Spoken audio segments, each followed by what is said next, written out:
David Donnelly. Thank you. David Donnelly has worked 20 years fighting against money in politics to organizing and advocacy. He has managed or consulted on 6 winning campaigns for state policy and pioneered electoral and accountability campaigns on the issue. Let me just remind the witnesses and the members of the committee. Again, the longer the statement of the witness means I've got to restrict the questions. So I'm begging the witnesses to be short, summary, because I'd like, if members have questions, they'll be able to ask them. All right, thank you. Thank you, Mr. Chairman. And I also want to thank the Platform Committee for the opportunity to speak here today. And I particularly appreciate the holistic approach to issues of democracy, that it's not one silver bullet that will solve the problems that ail our democracy, but it takes a comprehensive approach.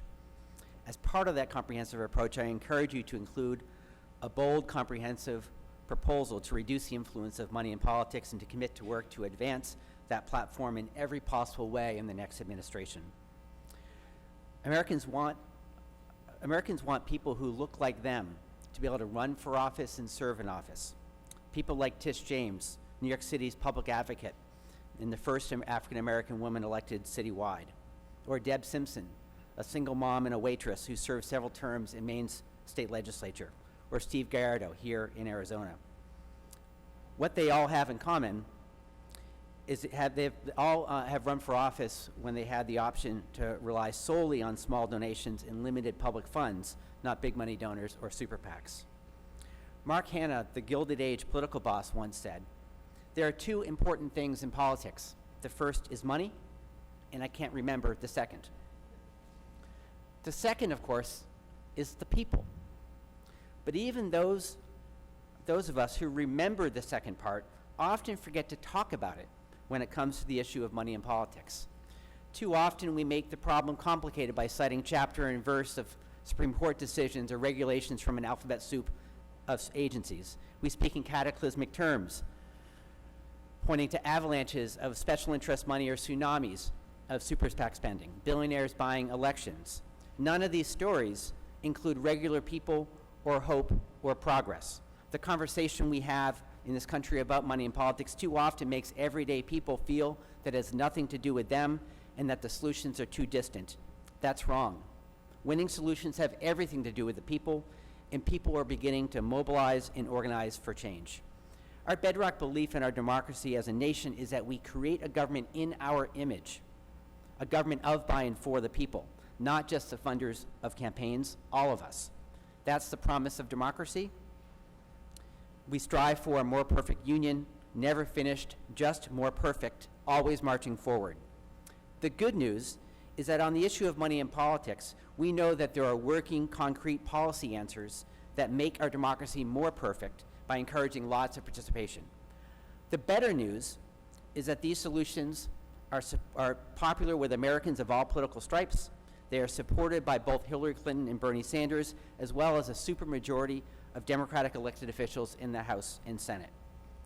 And the entire reform community is unified in support of a comprehensive package of reforms. Every voice in a dozen leading democracy reform organizations drafted a Fight Big Money agenda based on 5 principles. Everyone participates, everyone has a voice, everyone knows who's funding campaigns, everyone plays by common sense rules, and everyone is held accountable for bad behavior. Well, each piece is important and there are no silver bullets. Any reform package that fails to include a small donor policy is one that won't fundamentally alter the way elections are financed. These policies are popular for the same reasons Bernie Sanders' $27 donation applause line was popular. They both place participation by ordinary people at the core. They say everyone matters in politics, and when small donor policies are put to the test, they win by wide margins.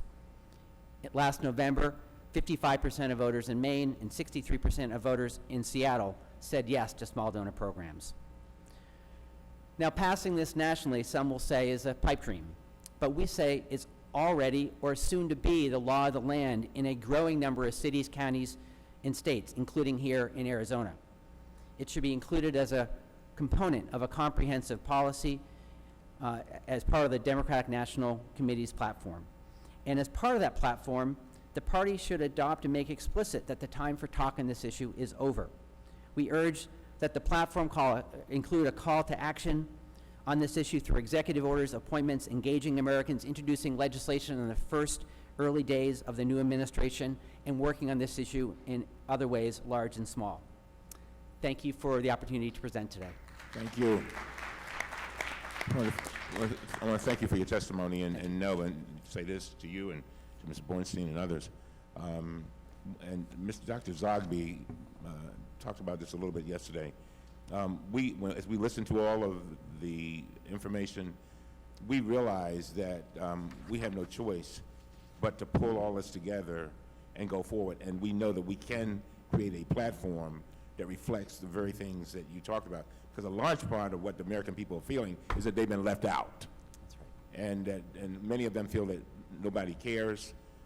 And again, that synchronization of what they need and what they want to our platform, we have got to make that happen.